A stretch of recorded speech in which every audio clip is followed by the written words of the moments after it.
Assalamualaikum warahmatullahi wabarakatuh.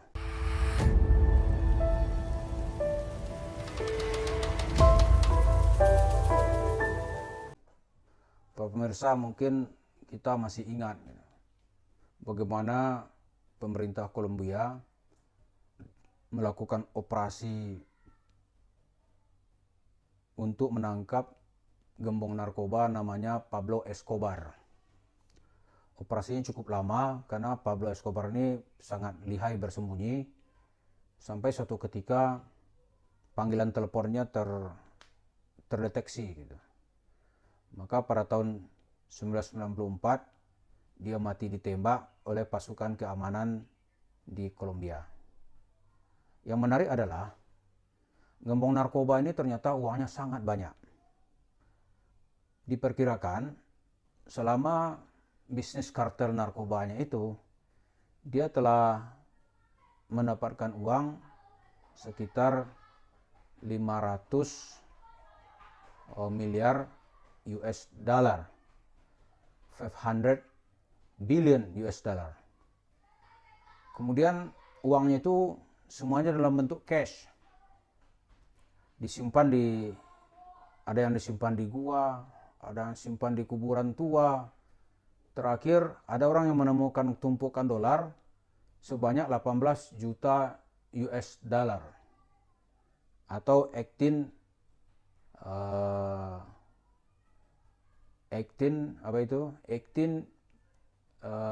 million US dollar. Itu semuanya harta Pablo Escobar. Yang menjadi kesimpulan kita adalah Pablo ini ternyata tidak bisa menikmati uangnya, karena uang yang dia tinggalkan ternyata entah menjadi warisan siapa gitu. Sementara dia sendiri telah tersungkur dihajar timah panas, walaupun nanti ketika pemakamannya dia dielu-elukan oleh orang-orang miskin di Kolombia. Nah, ini kalau kita lihat narkoba gitu. Ini kesimpulan kita nih, narkoba itu memang mendapat pasar dan peminat yang cukup banyak. Lalu bagaimana ketika agama diolah seperti jualan narkoba gitu? Peminatnya ternyata juga cukup banyak. Kalau nggak percaya, mari kita lihat bagaimana Yusuf Mansur yang menjual agama seperti orang ya jualan narkoba gitu. Atau Islam dikemas seperti narkoba. Bagaimana maksudnya? Yusuf Mansur itu suka dengan dunia halu-halu, gitu. Berhalusinasi. Dari berhalusinasi inilah dia bisa mengumpulkan pundi-pundi uang yang cukup banyak. Kalau dilakukan hari ini investigasi, hampir dapat dipastikan dialah tokoh agama yang paling kaya. Kalau dibanding dengan anggota DPR sekalipun gitu, mungkin hanya segelintir anggota DPR yang mampu mempunyai uang sebanyak uang yang dikumpulkan oleh Yusuf Mansur. Kalau anggota DPR, dia mendapatkan uang triliunan rupiah, kalaupun ada ya, itu pasti jabatannya bukan jabatan pertama. Mungkin dia periode kedua atau ketiga gitu. Itu kalau itu bisa dibuktikan. Karena sebagian besar anggota DPR yang dituduhkan itu sekarang sudah ditangkap oleh KPK dan sudah berada di Sukamiskin. Gitu. Nah, Yusuf Mansur itu nggak ada pertanggungjawaban. Kalaupun ada orang menuntut, dia dengan gampang berlindung di balik dalil bukti hukum gitu. Misalnya berapa triliun uang Yusuf Mansur gitu. Kalau ada orang yang mengatakan uang Yusuf Mansur itu miliaran, itu salah. Ada yang mengatakan ratusan miliar uang, itu juga salah. Uang Yusuf Mansur itu dari banyak cerita yang kita dengar itu lebih dari beberapa triliun. Mungkin sekitar 4 atau 5 triliun. Sekedar data kasar gitu. Bisa diungkap nanti berapa puluh restoran atau warung-warung steak yang punya Yusuf Mansur. Itu boleh dilihat semuanya dia bayar cash. Jarang kedengaran warung steak itu mengontrak gitu. Dan satu tempat itu dia bisa membeli itu lebih dari 100 miliar.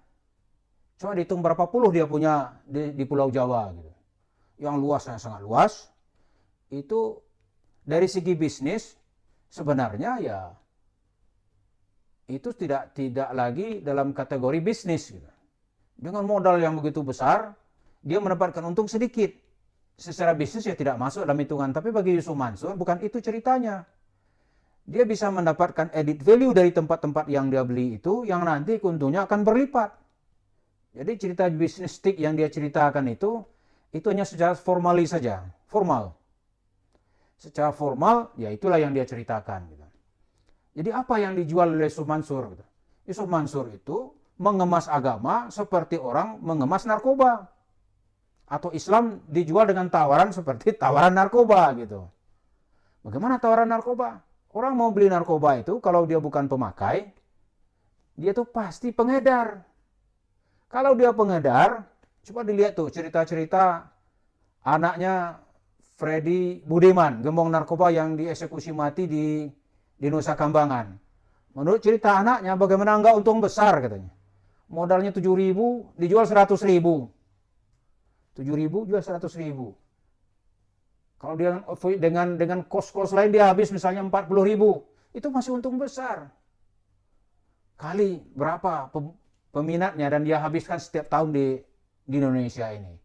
Nah, Yusuf Mansur menjual Islam itu juga menawarkan janji-janji Islam, itu semuanya janji-janji halusinasi aja.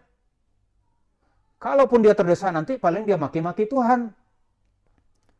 Kalau untuk meyakinkan orang, dia bawa cerita Nabi. Ketemu Nabi Muhammad, ketemu Tuhan, cup, ente mau apa cup? Tuhan, aneh mau uang 100 triliun. Itu begitu ceritanya. Ya cup, ente akan dikasih nanti 100 resort di beberapa kota di Indonesia ini. 100 resort. Coba bayangkan, 100 resort. Itu janji Tuhan katanya. Tuhan ngomong ke dia. Itu ketika dia mencoba meyakinkan orang bahwa yang dia jual itu benar gitu. Cerita Islam itu cerita benar gitu. Padahal kalau sedikit orang agak logik, mau berpikir dengan nalar gitu. Cerita Yusuf Mansur itu bohong semua. Nggak ada segi referensi, nggak ada. Dan dari segi fakta juga nggak bisa dibuktikan. Mana ada orang jualan Islam, misalnya nih, Anda sedekah 1 juta, nanti akan dapat kembalian 10 juta. Anda punya uang 50 juta, Anda sedekah 40 juta. Uangnya bukan tinggal 10 juta, kata Yusuf Mansur. Tapi uangnya akan menjadi 410 juta. Gitu dia. Anda bersedekah 1 miliar. Uang di rekeningmu ada 2 miliar. Disedekahkan 1 miliar. Itu bukan tinggalnya 1 miliar, kata Yusuf Mansur. Itu uang Anda dalam 10 hari kemudian menjadi 11 miliar. Dari mana? Caranya kata Yusuf, yang 1 miliar yang disedekahkan ini, itu akan berlipat ganda. Seperti janji Tuhan katanya, menjadi 10 miliar. Jadi menjadi 10 miliar, tinggal yang 1 miliar, akhirnya nanti menjadi 11 miliar. Tawaran seperti ini cocok pertama kepada orang-orang yang berharap ya, pemakai lah gitu ya. Orang-orang pemakai dia tenang.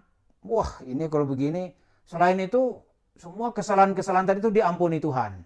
Kepada pengedar, wah ini untung besar. Karena itu pengikut Yusuf Mansur itu bukan dia sendiri. Ada grup-grup, kelompok-kelompok gitu, yang menyalurkan dia kepada jemaah-jemaah masjid, yang menyalurkannya kepada majlis-majlis taklim. Ini yang kita sebut dengan pengedar-pengedar ajaran narkoba yang disampaikan oleh Yusuf Mansur. Jadi Islam yang dijual oleh Yusuf Mansur itu sama persis seperti orang jualan narkoba. Ya pengikut tentu saja akan selalu ada, gitu. Tapi ini tetap akan menyengsarakan orang, tetap ini akan menyusahkan banyak orang, dan itu terasa setelah penderita itu mengadu dan tidak tahu lagi obatnya seperti apa. Inilah yang terjadi sekarang, apa yang menimpa misalnya di jemaah Masjid Darussalam di kota wisata Cibubur.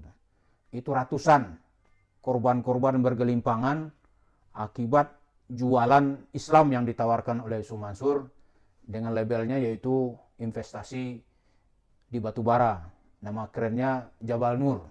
Sekarang sudah menjadi Jabal Nar gitu. Jadi neraka semua sekarang. Susah orang semua bikinnya. Ada yang stroke, ada yang terjual rumah, ada yang jadi pengangguran gitu. Saya kira ini fakta, tidak mungkin 200-an orang itu akan berbohong gitu, bahwa dia telah dimanipulasi oleh Yusuf Mansur. Terima kasih. Assalamualaikum warahmatullahi wabarakatuh.